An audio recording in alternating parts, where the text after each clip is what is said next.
Tapi kalau kekurangan juga dengan dehidrasi, kekurangan asupan air misalnya kayak sedang berpuasa ini, nah selnya juga jadi bingung nih. Dia ngambil asupannya dari mana lagi gitu. Kemudian saya tambahin lagi supaya ini membuat saya mencoba mendidik fisik saya gitu. Dengan melakukan misalnya half marathon, jogging begitu. Jogging kemudian si sel ini yang pertamanya dapat makanan dari luar terputus, kemudian dari lemak terputus, kemudian dari sel mati ini sudah dilakukan, tapi masih butuh energi lebih. Akhirnya dia mengubah default setting, mengubah settingnya ke settingan pabrik aslinya dengan hanya mengambil energi dari PCT, energi spiritual atau energi kehidupan atau Chi atau energi kundalini itu yang keluar dari cakra dasar di mana PCT itu berasal. Dapatlah energi dari situ. Ini sebetulnya maknanya mengembalikan dimensi fisik kita ini kepada intinya, kepada ketauhidan, kespiritualan. Spiritual itu kan mengarahkan ke satu titik yang dibahas hanya Tuhan saja. Fokusnya ke situ. Nah, Tuhan diwakili dalam diri kita dari PCT, percikan cahaya Tuhan. Nah, si selnya ini ngambil energi dari sini. Ini sudah spiritual banget. Bukan dari luar, bukan dari lemak, bukan dari sel mati atau sel sakit, tapi dari energi spiritual ini. Ini hanya bisa terjadi pada sebuah kondisi tertentu. Nggak setiap hari bisa lakukan begini. Ini harus, kalau saya pribadi karena belum begitu tahu caranya, akhirnya saya lakukan itu tadi. Kalau puasa tapi juga jogging. Nah, ritual-ritual yang saya lakukan ketika melatih diri dengan ilmu energi spiritual Nusantara, ini sebetulnya mengembalikan defaultnya. Defaultnya ke situ tadi, ngambil asupan dari PCT, energi dasarnya. Tapi karena logika ini juga terdidik oleh sekitar, oleh sosial, dengan ayo makan dulu, kalau pagi-pagi nggak makan ini nggak normal nanti, jadi nggak waras gitu. Makannya jadi banyak, awalnya begitu. Walaupun di rumah awalnya sih saya nggak intermittent fasting gitu. Saya intermittent fasting itu karena sakit gitu.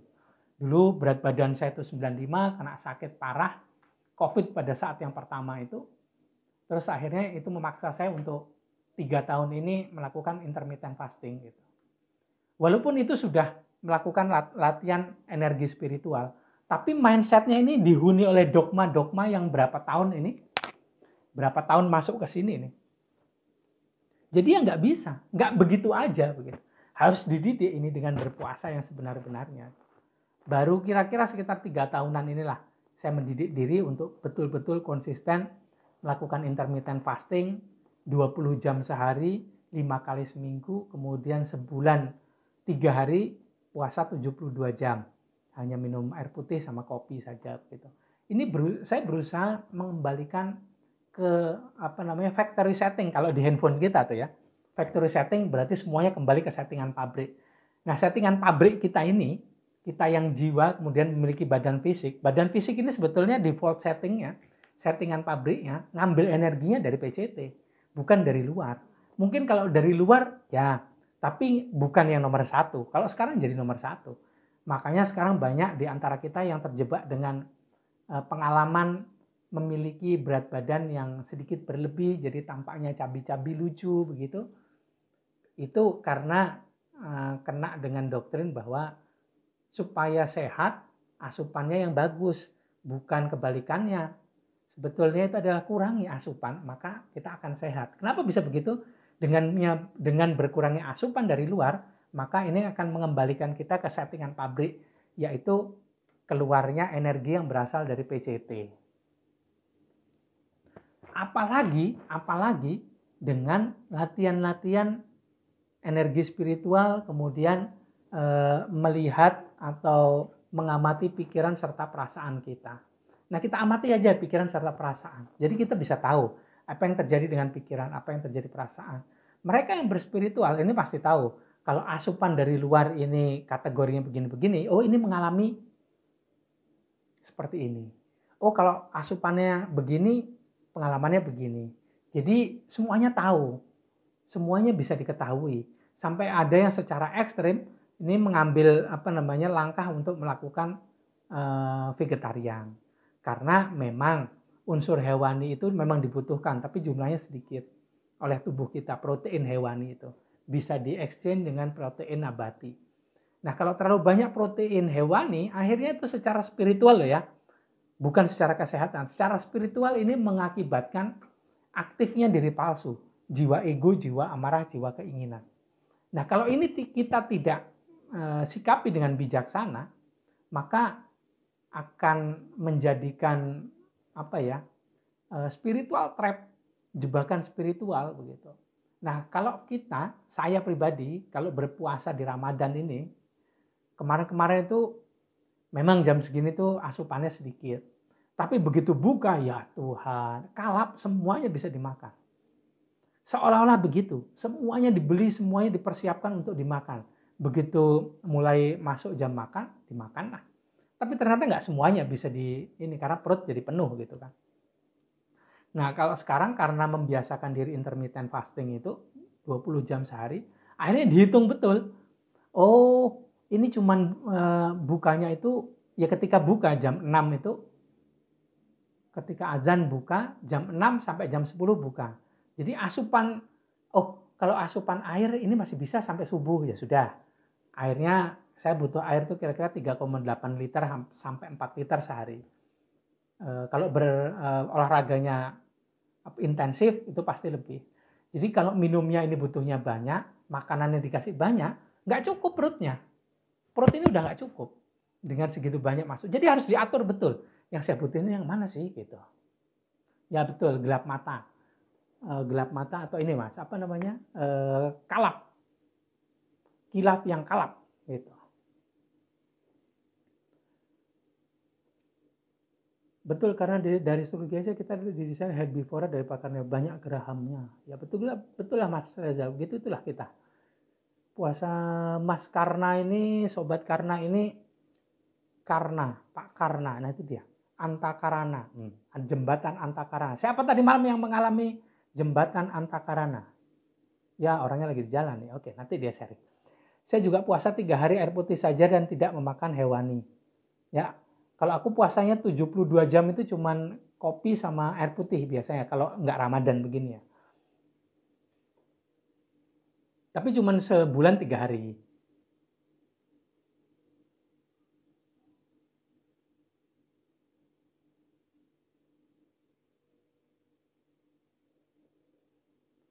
Izin tanya seingat jenengan. Nah, sufistik atau tasawuf versus fatwa atau hukum mazhab duluan sufinya. Malah dijawab sendiri. Oke.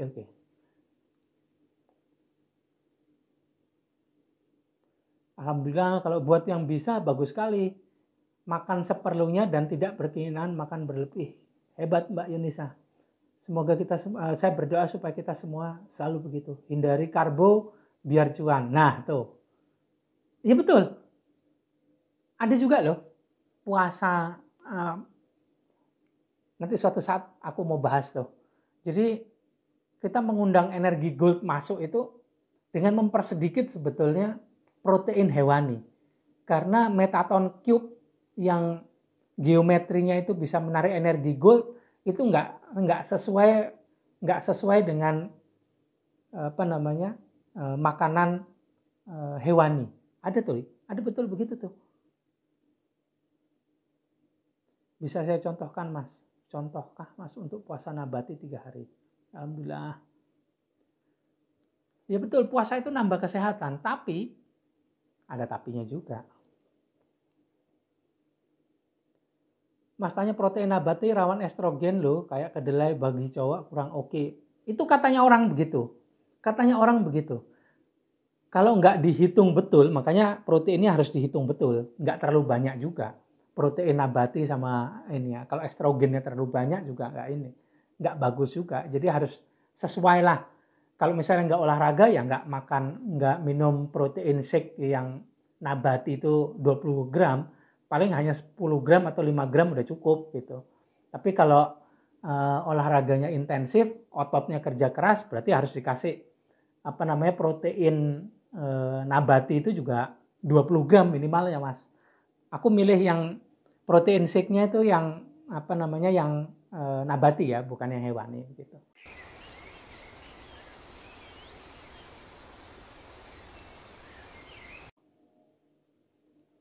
Itu kalau kita bahas di sisi puasanya kan, ada banyak cara sekarang yang digunakan untuk bisa mengoptimalkan energi yang ada di dalam diri kita dengan cara mengurangi kerja metabolisme. Karena sobat tahu nggak metabolisme kalau di budaya Chinese, traditional Chinese medicine, TCM, itu dibilang bahwa perut itu adalah kepala yang kedua. Karena dia menggunakan energi yang hampir sama banyaknya dengan pikiran. Bayangin, kalau kita mau dengerin navigator, itu berarti kita harus bisa masuk ke kedalaman, masuk ke frekuensi tertentu. Nah, untuk bisa masuk ke frekuensi tertentu itu, akhirnya kita butuh energi yang tinggi. Nah, bagaimana kalau energi kita ini dihabiskan untuk ngurusin metabolisme terus? Bagaimana? Ngurusin metabolisme, ngurusin pikiran. Kalau energinya dipakai ke sana, nggak bisa masuk ke kedalaman diri. Akhirnya dengan cara seperti puasa ini juga. Ini membuat kita mengalami peningkatan penggunaan energi yang signifikan untuk masuk ke dalam diri. Sehingga ada tahapan-tahapannya tuh kan, 10 hari pertama gini, 10 hari kedua begini, 10 hari ketiga begini. Terus dioptimalkan lagi ketemu. Biasanya itu malam itu terjadi di sisi apa namanya semesta, itu ada malam Lailatul Qadar, di mana itu biasanya terjadi di sekitaran malam 17 sampai 23. Terus ada juga karena mencari malam Lailatul Qadar, akhirnya berpikiran bahwa di malam-malam ganjil sajalah malam itu datang. Oke, itu di dimensi semestanya ya. Semesta itu pasti mengirimkan sebuah kejadian yang apa namanya hening gitu. Sementara semesta hening itu kita bisa dibilang bahwa Tuhan itu paling dekat dengan kita gitu. Itu di dimensi semestanya. Tapi kalau di dimensi mikrokosmos yang ada dalam diri, itu terjadi setiap saat. Bukan cuma ketika itu aja, tapi setiap saat Lailatul Qadar itu datang. Di mana kita menyongsong hadirnya malam 1000 cahaya. Malam yang gemerlap dengan cahaya yang di mana-mana itu bercahaya. Tapi itu di dalam sini. Ketika nur ala nur itu muncul gitu. Nah sayangnya yang beginian ini tidak diungkap ke publik. Kenapa begitu? Karena hampir 28%-nya, bukan 20, 98%-nya orang-orang ini tidak mengenal yang seperti ini. Karena sedang sedang sibuk healing-healing di dimensi fisik, di dimensi syariat. Akhirnya tidak mengalami secara langsung apa yang dialami oleh 2% orang yang bisa masuk ke kedalaman. Bertemu fisiknya itu mengkonfirmasi, oh betul, ini adalah jalan menuju kepada Tuhan. Dan saya sudah melihat jalan itu. Saya akan masuk ke sana. Dan ini dibantu oleh fasilitator yang ini. Makanya disebut persahabatan itu betul kalau sudah mengalami. Tapi kalau belum mengalami, ya alhamdulillah kita sudah bersahadat gitu aja lah ya. Alhamdulillah kita sudah bersahadat. Tapi kalau bisa juga mengalami apa yang dialami di situ. Nah kalau sobat-sobat yang non muslim ini juga mengalami, cuman sudut pandang bahasanya berbeda. Karena di semua kitab ini juga mengalami hal yang sama. Cuman sudut pandangnya berbeda-beda sesuai dengan zamannya, sesuai dengan tempatnya juga. Yang di Jawa sini bahasanya juga dengan bahasa Jawa. Bukan nggak ada semuanya. Karena awal mula peradaban itu pasti dengan kenal Tuhan gitu. Bukan hanya satu peradaban saja, nggak bisa diklaim begitu. Kalau sobat belajar betul, sufistik yang spiritualism, yang science, based on religion juga, di semua peradaban, di semua kebudayaan mengenal apa yang tadi saya omongkan. Cuman memang bahasanya ini disembunyikan di balik kalimat. Kalau dalam bahasa Arab jadi mutasabihat. Ada rahasia di balik rahasia begitu. Ada kode-kode di balik kalimat dan kata. Nah, ini harus dipecahkan. Padahal dulu bukan begitu. Kita belajarnya sekarang kebalik. yang menurut kita di awal itu ada di luar menuju ke dalam. Tapi kalau yang dulu enggak. Yang dulu itu belajar dalam dulu, baru kemudian keluar. Jadi dari dalam dulu. Dalam dulu ketemu dengan PCT, kemudian mengalami lapisan-lapisan jiwa, terus sampai dimensi fisik. Itu harus dialami. Bukan kebalikannya. Kalau sekarang kita mengalami kondisi yang sungguh sangat spesial, yaitu mengalami dari luar ke dalam. Mengalaminya dari garis finish ke garis start. Kalau dulu itu dari garis start ke garis finish. Gimana kondisinya mengharuskan untuk tidak puasa dulu sepertiku ini? Ya nggak apa-apa mas, terima saja. Toh dirimu sudah mengalami juga. Nggak apa-apa, nanti suatu saat kan pasti bisa. Sekarang ya coba dulu. Akhirnya seperti saya bilang tadi, mas. Apa yang Mas Darwin ceritakan ini, bahwa belum bisa berpuasa karena ada harus taking care soal kesehatan. Ya nggak apa-apa. Usaha kita ini dalam berpuasa, kemudian beribadah lebih teratur, lebih berkualitas, intensitasnya lebih tinggi. Bergerak kita nih dari dalam diri, dari luar menuju ke dalam. Khusyuk, fokus, terus begitu. Sampai ke kedalaman. Masuk dalam diri, katanya Mbak Yunisa. Masuk dalam jiwa, masuk dalam ruh. Ruh itulah menyampaikan pada zatnya. Di sini ruh itu aku bilang dengan PCT ya Mbak. Kalau ruh itu pembahasan yang merujuk kepada agama tertentu. Aku nggak punya sanad keilmuannya, nggak punya ijazah keilmuannya untuk bercerita soal ruh. Jadi aku pakai apa yang aku pelajari, yaitu PCT, percikan cahaya Tuhan. Nah itu yang aku pakai. Nah kalau kita terhubung ke dalam, berusaha terhubung ke dalam, atau dari dalam juga berusaha membuat lebih konsisten lagi berhubungan dengan si PCT atau navigator yang muncul gitu. Kita boleh berusaha, tapi ingat-ingat hasil akhirnya juga ada di Tuhan itu sendiri. Akhirnya semua usaha kita ini di mata Tuhan itu ada hasilnya nggak sih? Bagaimana menurut sobat? Apakah kita masih selalu butuh pertolongannya? Jadi lebih penting kita berusaha ataukah lebih penting kita menunggu pertolongannya? Bagaimana menurut sobat? Ini sebuah dimensi antara nanti aku mau sharing.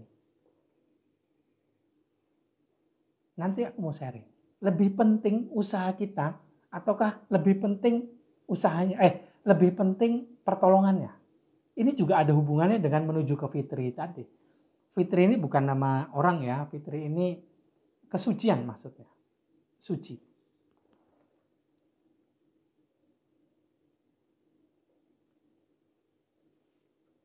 Ya, saya General juga mempelajari itu, betul. Jadi menurut sobat ini lebih mending usaha kita dilakukan semaksimal mungkin ataukah kita hanya menunggu pertolongannya? Nah, menurut Mas Aksin, usaha kita Mas. Kenapa usaha kita coba? Ya memang semua itu atas kehendaknya. Dasar dari semuanya adalah kehendaknya.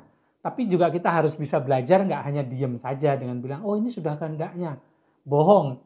Apakah itu, walaupun ego kita itu bergerak juga atas kehendaknya, tapi juga kita harus berusaha, kata Mas Aksin begitu. Nah coba bagaimana menurut Mas Aksin?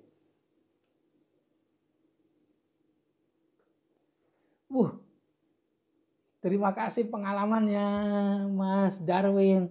Aku lihat Mas Angga layer yang kedua, all green. Terima kasih. Salam Atma Namaste. Salam juga buat Mas Darwin yang kedua ya.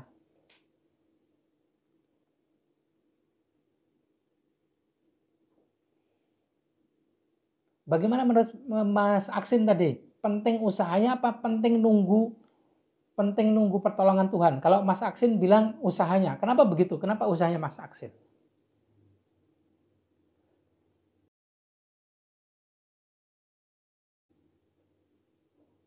Mau dong kalau dikasih teh, kopi gitu mau banget. Aku ngeteh itu kalau lagi buat VT, kalau lagi buat materi untuk VT itu kan ada skripnya. Kalau lagi ngetik artikel aku pasti pakai teh. Teh itu memperdalam kualitas berpikir. Kalau kopi dia mempercepat. Tadi udah acara meditasi ya Mas. Nanti terakhir Mbak. Yang mau ikut meditasi dari sekarang diregister dulu dengan menuliskan RTD hashtag CKS on ya. RTD hashtag CKS on ya. Jalan takdir urusan belakangan Mas. Yang penting usaha dulu. Nah itu dia. Itu mulai tuh. Mulai menuju ke tempat ke fokus tuh.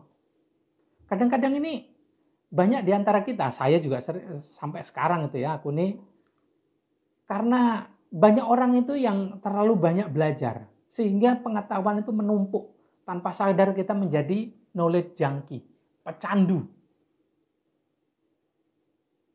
Kita ini menjadi pecandu ilmu pengetahuan, kita tumpuk semuanya di sini nih. Dan karena itu juga kita sering jadi lupa bagaimana caranya mempraktekkan itu semua. Akhirnya kalau banyak pengetahuan ya, apalagi kalau soal spiritual ini, seolah-olah itu membuat kita jadi sudah mengalami. Padahal itu kita dapatkan dari katanya atau katanya buku. Kita baca di buku, bukan dari sumber aslinya. Makanya orang yang berspiritual itu bilang bahwa kalau mengaji juga harus disertai pengkajian. Tapi itu semua dengan dasar kehadirannya. Hadirkan Tuhan. Baru buka kitabnya. Baca dan kemudian kaji berdua dengan si Tuhan itu sendiri. Karena dari situlah kitab itu berasal. Dari si Tuhan itu. Begitu juga dengan usaha kita. Banyak yang bilang usaha dulu, nggak penting takdir. Itu benar. Memang harus begitu kita. Itu urusan Tuhan. Takdir, hasil akhir, urusan Tuhan. Tapi jangan lupa, hadirkan Tuhan juga dalam usahanya. Sehingga ketika berusaha itu juga didampingin. Ketika kita didampingin oleh Tuhan dalam usaha, dalam ikhtiar kita, maka itu akan membuat kita dapatkan sebuah suasana yang sangat berbeda. Karena itulah salah satunya Master Muhammad itu bilang bahwa bukan tidak ada reinkarnasi di Muslim, tapi tidak saya kasih highlight. Tidak saya fokuskan pelajarannya di situ. Kenapa begitu? Karena dia bilang awal mula dari hidup adalah kenal Tuhan. Sehingga ketika hidup dia bersama Tuhan, di mentoring. Ada coachnya yang mendampingin. Ada yang nemenin, ada yang mentoring. Sehingga ketika hidup ini ada yang menemani, ada yang mentoring. Dan apalagi itu Tuhan langsung yang menemani dan yang mentoring, yang mengajari. Akhirnya itu akan mengarahkan kita ke sebuah hasil, yaitu kembali kepada Tuhan. Makanya disebut innalillahi wa inna ilaihi rajiun. Kembalinya ke Tuhan, bukan ke surga atau neraka. Akhirnya bukan tidak ada reinkarnasi di Islam, tapi tidak di-highlight. Sehingga keinginan utamanya adalah innalillahi wa inna ilaihi rajiun, kembalinya kepada Tuhan. Kita ini adalah milik Tuhan dan kepada Tuhanlah kita kembali. Inilah yang diinginkan. Bukan nggak ada. Cuman tidak di-highlight. Kayak pelajaran yang lain itu di-highlight di tempat yang lain, akhirnya dipelajari. Kalau di Islam nggak ada. Karena inginnya begitu. Inginnya ini kembali kepada Tuhan sepenuhnya. Tidak nyangkut di surga atau neraka. Ataupun sebuah tempat buatan para master. Ada loh. Ada itu para master yang luar biasa hebat, sehingga ketika dia mudik pulang kampung, dia memilih untuk berhenti di sebuah dimensi dan membuat dimensi itu menjadi tempat tinggalnya. Sama seperti Scarlet Witch di filmnya serialnya Scarlet Witch itu, dia kan membuat dimensi sendiri nih supaya dia di antara kehaluannya kehilangan si Vision. Ini film ya, fiksi Marvel itu. Scarlet Witch itu kan kehilangan Vision, ditinggal mati sama Vision. Kemudian dia membuat dimensi sendiri, tempat hidup sendiri di mana dia di situ itu membuat anak gitu ya, dari visinya dia. akhirnya di situ tuh jadi banyak yang hidup juga gitu. Nah, ada seorang master yang bisa membuat ini di dimensi lain. Tanpa sadar, sekarang ini banyak murid-muridnya yang tergiring itu ke sana. Dia sampai tahu bahwa belum ada di semesta ini yang namanya proses semesta ini hancur. Belum ada. Jadi dia membuat sebuah tempat menunggu yang bisa dimasukin oleh para anak buahnya atau orang-orang yang belajar keilmuannya. Masuklah ke situ, di tempat menunggu itu. Ini nanti sobat kalau bisa itu jangan seperti itu. Nggak usah ke tempat menunggu itu. Tapi mindsetnya itu diatur fokus kepada bukan surga. Tapi kembali kepadanya. Bukan surga atau neraka. Ini katanya Mbak Yunisya. Ya Mas, bukan surga atau neraka. Tapi banyak orang yang singgah ke sana. Lupa tujuan akhir pulang kembali. Yes.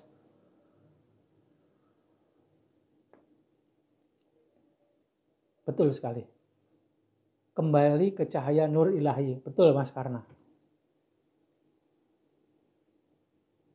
Betul. Menyatu bersamanya, kembali kepadanya dengan keyakinan. Dengan pengalaman juga, Mbak. Scarlet Witch dilihat sama realita, dia kehilangan. Jadi buat realita baru penciptaan. Nah kayak begitu tuh. Ini ada master nih. Seorang manusia yang punya bakat luar biasa. Bukan hanya ilmunya, bakatnya luar biasa. Dia menciptakan ilmu sendiri, ilmu energi. Sehingga bisa menciptakan realita di sebuah dimensi gitu. Bukan dimensi bawah ya. Kalau kita dimensi 3, mungkin dia dimensinya itu hampir 4, 3,9, hampir 4 gitu lah.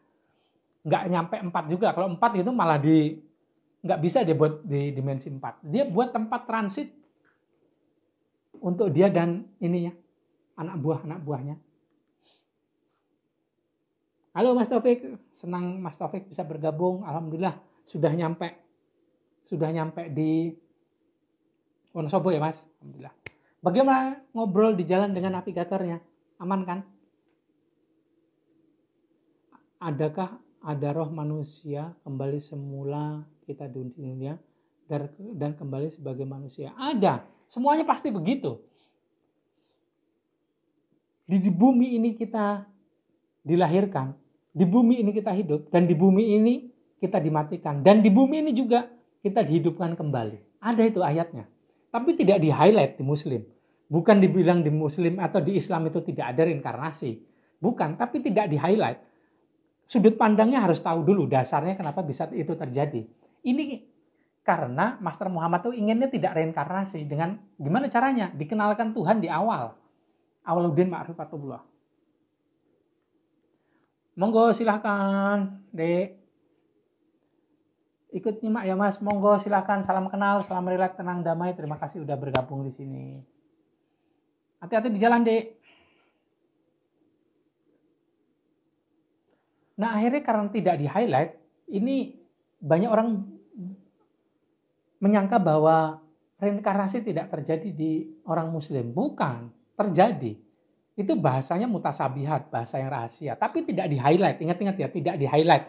Tidak di garis bawah, tidak di bold, tidak ditebalkan, tidak jadi sebuah pembahasan yang inti. Karena pengennya Master Muhammad dikenalkan Tuhan di awal, baru kemudian bersyariat, baru kemudian bertorekoh, baru kemudian kenal dengan hakikat-hakikat dari setiap hal yang dilakukan. Bukan awalnya syariat, enggak. Salah. Spiritual itu juga bukan akhir. Makrifat itu juga bukan akhir. Makrifat itu awal mula dari segalanya. Awal mula dari bersyariat itu ya harus bermakrifat begitu. Kalau berspiritual juga bukan akhir. Jadi kita ini yang belajar spiritual itu sering kena jebakan. Saya pribadi juga begitu. Dengan malas belajar yang lain. Malas sekali dengan belajar yang lain, ini itu apa begitu. Pertama, karena ego saya muncul dengan bilang, oh nggak perlu belajar syariat lagi, nggak perlu. Salah, ternyata nggak tepat kayak gitu. Nggak tepat, karena ini adalah penghantar untuk menuju kepada yang lain. Ini justru bukan main course-nya. Main course-nya itu adalah ketika hidup di bumi bersama Tuhan. Dengan aturan-aturan baku yang ada di semesta. Aturan-aturan yang ada di semesta itu dijabarkan supaya logika kita ngerti dan tidak saling bertabrakan dengan orang lain. Ini adalah penghantar untuk menuju kepada yang lain. Ini justru bukan main course-nya. Main course-nya itu adalah ketika hidup di bumi bersama Tuhan. Dengan aturan-aturan baku yang ada di semesta. Aturan-aturan yang ada di semesta itu dijabarkan supaya logika kita ngerti dan tidak saling bertabrakan dengan orang lain. Ini akhirnya ada aturan agama. Ini akhirnya harus belajar lagi. Tapi kalau saya ada yang tanya, saya belajar ilmu apa aja gitu. Nah, kalau yang saya pelajari ini cuma ilmu energi spiritual Nusantara. Kenapa saya belajar ilmu itu? Nah, ilmu itu aja belum tamat, belum katam, belum selesai. Masih banyak sekali. Makin dipelajari makin banyak. Dulu rasanya mencapai sebuah stage akhirnya membuat saya itu rasanya bisa semua. Tapi ketika saya mulai belajar lagi, lakukan pelajaran tahapan kedua begitu, ternyata masih banyak. Nggak sempat jadi akhirnya belajar yang lain. Itu terus. Makin dipelajari makin nggak tahu. Makin lama belajarnya, makin jadi nggak bisa. Makanya itu saya bilang, sob, jangan belajar ilmu spiritual yang saya pelajari. Karena itu akan membuat sobat jadi makin nggak bisa. Monggo silakan di restart dulu. Akhirnya kalau kita belajarnya dengan cara yang tidak tepat, itu membuat kita penuh. Membuat penuh pikiran kita. Tapi kalau kita belajar dengan navigator, ini membuat kita belajarnya ini diajari langsung. Kita tahu sesuatu, kita lihat sesuatu, mengalami sesuatu, kemudian tanya sama navigator. Oh, ini kenapa ini? Ini bagaimana penjelasannya? Baru tanya. Jadi akhirnya itu yang membuat kita tidak menyimpan. Tidak menyimpan di dalam memori kita sendiri. Akhirnya menjadi bodoh. Makanya kayak saya nih, bodoh. Nggak menyimpan soalnya. Karena kalau disimpan, nggak kuat pikirannya. Overload ya. Suatu saat, kalau overload, sama seperti HP-nya Mas Taufik tadi, perlu di restart ulang. Dan bahaya kalau di restart ulang. Dan bahaya kalau di restart ulang. Dan bahaya kalau di restart ulang sama dengan orang seperti stroke. Jadi seperti stroke kita ini. Kalau misalnya di restart ulang fisiknya. Bentar ya, sob.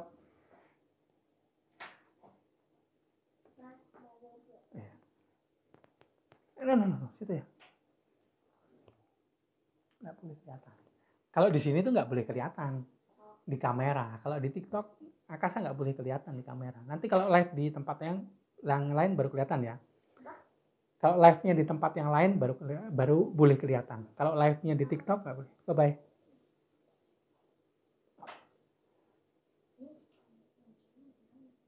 Tarik aja. Maafkan. Ada iklan sejenak. Biasanya dia suka hadir menyapa kalau lagi coaching begitu. Anakku ini suka hadir menyapa karena namanya tuh suka dipanggil-panggil gitu. Ada Mas Darwin ini juga yang suka ngutak-ngatik Akasa. Jadi Akasa yang sebenarnya anakku yang namanya Akasa ini sering muncul. Nah kalau di TikTok kan dia nggak boleh muncul. Jadi dia suka suka harus ngasih tahu bahwa oh ini di TikTok, kalau di TikTok nggak boleh muncul gitu. Dia soalnya suka menyapa, suka bawa pesan yang aneh-aneh begitu ya. Entahlah anakku ini ketularan ya. Jadi kalau kita kosong, hanya selalu tanya, ya ini bisa diisi. Itulah makanya katanya Mas Darwin, katanya Mbak Yunisa tadi, kosong itu isi. Kalau kata Mbak Yunisa, kosong dengan kehadiran dirinya. Kosongkan semuanya, diri kita ini kosongkan. Biarkan itu diisi oleh kehadiran Tuhan. Gitu. Doa saya setiap saat, setiap hari itu adalah, Tuhan hadir ya, hadir selalu dalam kesadaran saya. Hadir selalu Tuhan, please hadir ya, hadir. Cuman itu aja. Saya minta kehadirannya gitu. Karena kalau dia hadir, dia memenuhi semua ruang yang ada di dalam diri saya ini dengan energinya. Kehadirannya itu bawa energi, dan energi yang hadir ini, energi yang muncul dari kehadirannya itu, membuat saya ini bisa masuk ke sebuah frekuensi yang namanya bahagia, senang. Katanya orang endorfinnya aktif. Serotoninnya aktif, zat-zat kebahagiaan itu muncul. Inilah yang katanya juga menurut hukum alam semesta akan membuat alam semesta itu mengirimkan kondisi-kondisi yang hampir sama juga dengan bahagia itu gitu. Ini sesuai dengan hukum hukum-hukum yang ada di alam semesta. Ada hukum kompensasi, hukum tarik-menarik, law of attraction, ada sebab akibat, cause and ada hukum sebab akibat gitu. Nah ini kalau dia muncul, kalau ini muncul, itu menyenangkan jadinya. Orang sufi bilang kayak Mas Karna tadi, ekstase. Kalau ekstase, kalau kita sedang ekstase dalam kondisi itu, akhirnya yang dilihat itu, kita jadi masuk ke frekuensi kesadaran Tuhan, kita bisa melihat PCT dalam diri setiap hal ini. PCT yang ada di dalam dirinya orang, kita lihat. PCT yang ada di dalam benda yang ada sekitar kita, kita lihat. Dan ini yang dilihat oleh Rumi dengan tarian berputarnya itu. Kayak dia bertawaf gitu. Dan kalau dilihat di sains, akhirnya yang diteliti oleh para ilmuwan, semua hal itu melakukan gerakan berputar begini. Elektron, neutron itu gerakannya berputar semua. Berputar pada sumbunya. Sama seperti galaksi ini juga. Planet-planet itu berputar di sekeliling matahari. Itu di galaksi yang ini. Di galaksi yang lain itu juga begitu. Semua berputar mengelilingi matahari begitu. Sehingga muncullah daya gravitasi. Akhirnya bisa kita bilang secara langsung karena mengalami, melihat ada PCT di setiap hal ini. Dan untuk masuk ke dalam kondisi yang seperti ini, itu sebetulnya ada tahapannya. Dan puasa ini mengarahkan kita ke situ. Sehingga kita nantinya ketika puasa ini mengalami Idul Fitri. Kita alami Idul Fitri. Menuju hari yang suci. Hari yang suci kemudian dia hadir. Tapi sudah dikedip-kedipin oleh dia. Dia memberikan petunjuk di 21 hari awal. Itu dikasih petunjuk bahwa ada Lailatul Qadar. Ada malam 1000 bintang, ada nur ala nur di situ muncul. Bukan hanya di luar sana, tapi juga di dalam diri sini. Harus dikonfirmasi, oh ini nur ala nurnya. Oke, saya alami nih perjalanan masuk ke dalam diri. Yang dimulai dari, harus dikonfirmasi, harus tahu juga kalau dari luar ke dalam. Dari pikiran, perasaan, kemudian ada lapisan jiwa. Lapisan jiwa itu ada diri palsu, jiwa ego, jiwa amarah, jiwa keinginan. Kemudian masuk ke jiwa tenang, nafs mutmainah. Kemudian masuk ke diri sejati. Itu ada jiwa suci, murni, bijak. Di situ juga disebut sebagai higher self. Kemudian setelah itu masuk ke bagian terluar dari PCT, yaitu jati diri, ruhani. Kemudian masuk ke yang lebih dalam ada ruh suci. Masuk yang lebih dalam lagi ada ruh Tuhan. Ini bagian dari PCT. Nah ini harus kita alami. Yang suci ini perjalanan kita menuju situ. Jadi usaha kita ini dibutuhkan. Tapi suatu saat yang bisa membuat kita masuk kepada bagian diri yang lebih dalam itu adalah karena kita disongsong olehnya. Usaha kita yang maksimal ini. Tapi membuat kita seperti tertatih-tatih ketika menapaki jalan spiritual masuk ke dalam diri. Ini hanya bisa kita teruskan dengan adanya uluran tangannya yang penuh kasih sayang. Penuh cinta dan kasih sayang. Yang maha pengasih dan penyayang, yang maha pemurah, maha penolong, menolong kita. Kita datang tertatih-tatih kepada dia, tapi dia menyambut dengan berlari. Ini maknanya kalau dari energi kita yang kecil ini disongsong oleh energi dia yang begitu luar biasa, besar dan berkualitas. Bos, ditariklah kita masuk ke frekuensinya.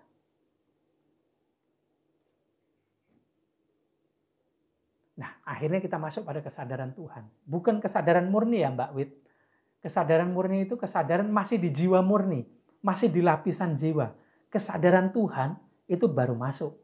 Kesadaran spiritual. Jangan terjebak dengan spiritualis di luar yang bilang kesadaran murni gitu. Pure, itu hanya salah satu bagian dari jiwa. Tapi nggak apa-apa. Itu sudah jiwa yang lebih tinggi, higher self, diri sejati. Tapi ingat-ingat, itu masih bagian dari kita. Bagian dari diri kita. Kita ini jiwa. Bagiannya adalah diri sejati, ada jiwa suci, jiwa murni dan jiwa bijak. Kemudian pertengahannya ada jiwa tenang.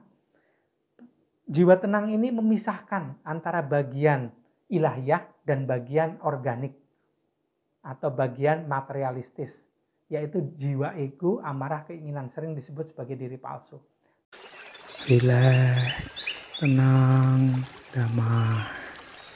sadar, tenang, hadir, sekarang. Nah, kesadaran murni itu adalah kesadaran ketika kita terhubung dengan jiwa murni, masih diri kita. Kalau ingin lebih yang sifatnya ilahiyah, monggo silahkan, teruskan sampai kepada kesadaran Tuhan.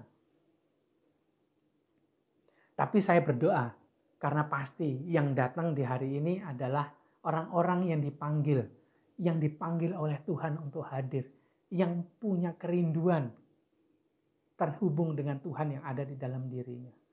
Kita yang rindu, tapi sebenarnya Dia yang cinta.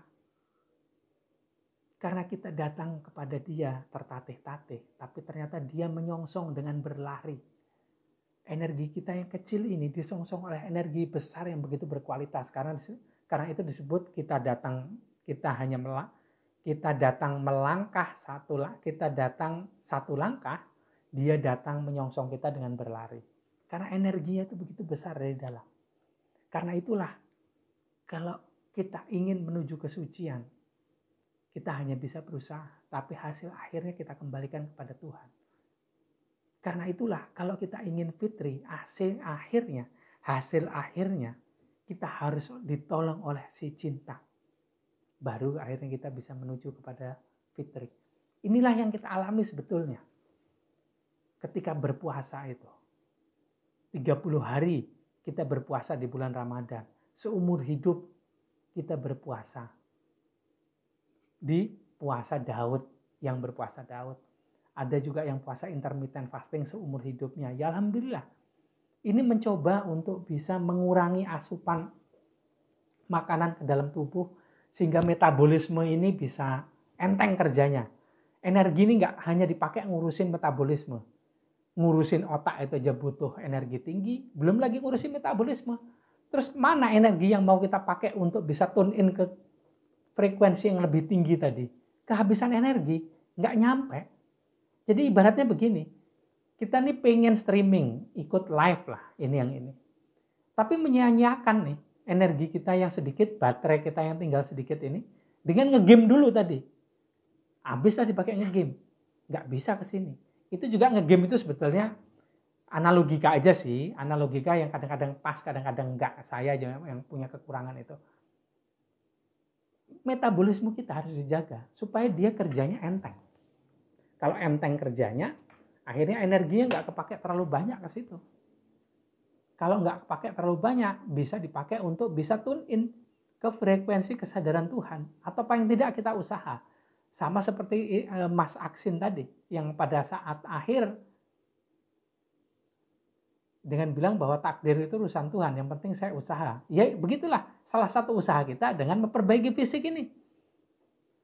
Bisa berpuasa, ada intermittent fasting, ada diet keto, ada puasa sunnah Daud yang selang-seling sehari puasa, sehari enggak. Terus begitu.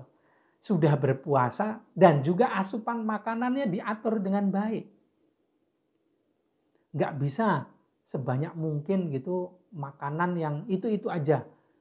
Misalnya hanya sayur dan buah, ya boleh, itu bagus sekali. Tapi sekali-sekali kita harus ada asupan hewaninya juga. Dalam jumlah kecil itu dibutuhkan. Master Muhammad aja masih makan. Tapi dalam jumlah tertentu. Latihan dia juga luar biasa. Bakatnya juga luar biasa. Bedalah sama kita. Nah kalau kita yang biasa ini juga tentu harus sadar. Oh makanannya juga harus diatur. Oh puasanya juga harus dibenahi. Sekarang puasanya juga tidak hanya puasa fisik. Puasa di logika dan batinnya juga harus dilakukan. Oh puasanya, cobalah puasa berbicara. Gitu. Persedikit berbicara, hanya seperlunya saja. Kenapa? Supaya kita bisa mendengar yang dalam ini. Nggak hanya ngomong terus. Harus diam juga. Harus banyak diam juga.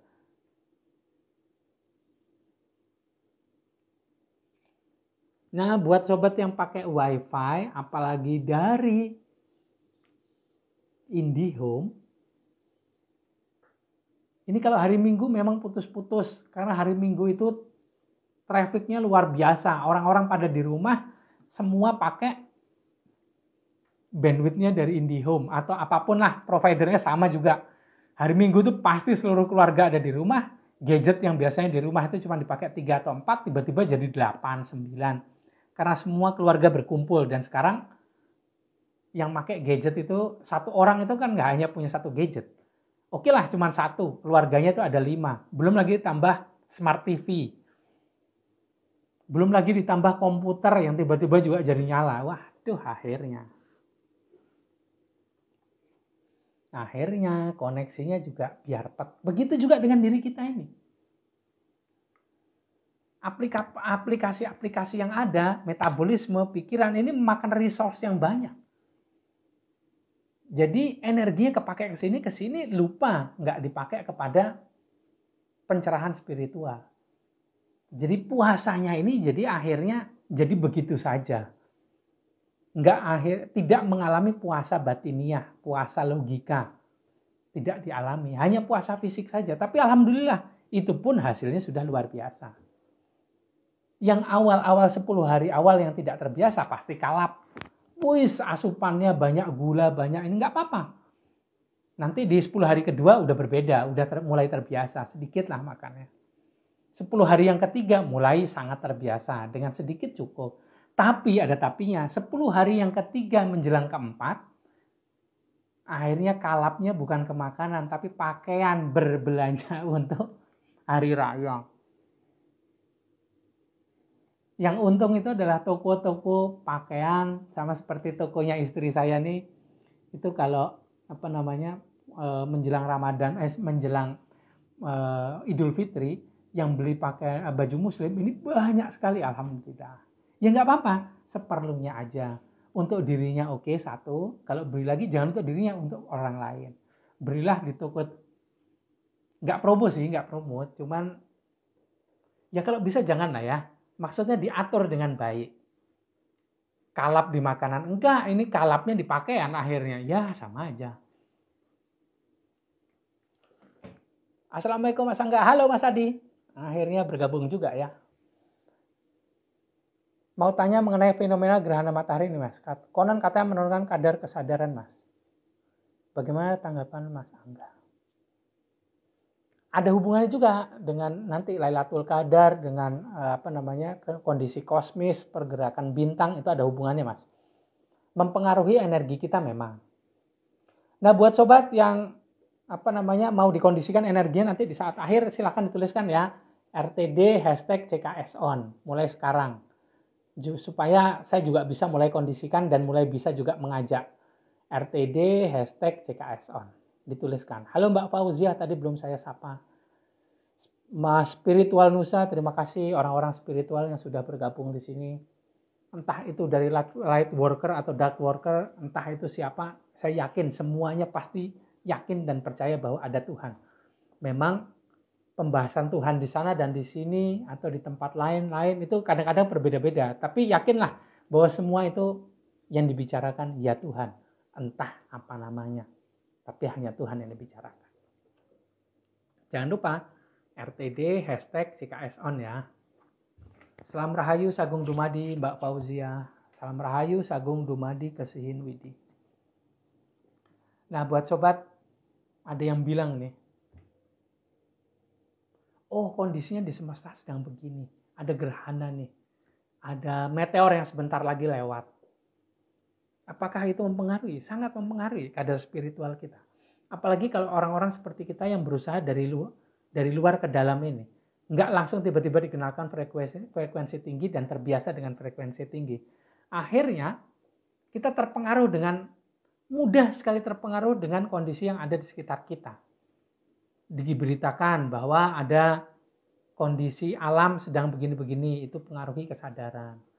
Oh kondisinya ini sedang begini-begini, oh ini pengaruhi energi. Betul sekali. Betul, itu sangat pengaruhi. Tapi kalau kita tahu bahwa kita pada awalnya diminta untuk bertuhan, menyaksikan, berinteraksi dengan Tuhan, itu frekuensinya tinggi sekali. Akhirnya frekuensi-frekuensi yang ada di bawah itu jadi kurang mempengaruhi. Ingat-ingat, kurang mempengaruhi, bukan tidak mempengaruhi, tapi kurang mempengaruhi. Kayak misalnya kemarin, nggak usah kondisi semesta ya, nggak usah kondisi benda langit. Kondisi yang betul-betul ada di sekitar kita. pas COVID orang banyak takut. Itu gimana sih kondisi kita? Itu kerasa nggak energi frekuensi ketakutannya orang dengan COVID itu? Saya nggak mau bilang bahwa COVID itu hanya rekaan. Tapi yang jelas saya punya nama yang tertulis di primbon saya ini, nama orang-orang yang pernah saya berinteraksi dengan dia. Ini tertulis ada 800 orang yang saya kenal semenjak tahun saya buka pelayanan online di tahun 2010 dan pelayanan resmi online 2013 di Kaskus sampai dengan tahun 2023 itu ada banyak sekali nama yang tertulis di buku saya, dan setiap saya interaksi dengan orang itu pasti saya tuliskan namanya, kemudian hasil interaksi saya tuliskan di primbon saya, terus note-note atau catatan itu saya tulis. Nah di situ itu ada 800 orang ketika COVID itu mudik. Akhirnya rasanya gimana sih? Ada bapernya juga. Entah di luar sana, betulan ada yang mati apa enggak. Tapi selama COVID, selama 3 tahun, saya taking care mengenai psikologisnya tenaga medis di sebuah rumah sakit. Yang mereka sangat tertekan dengan banyaknya pasien, dengan banyaknya persoalan medis gitu. Akhirnya saya juga mengalami di situ.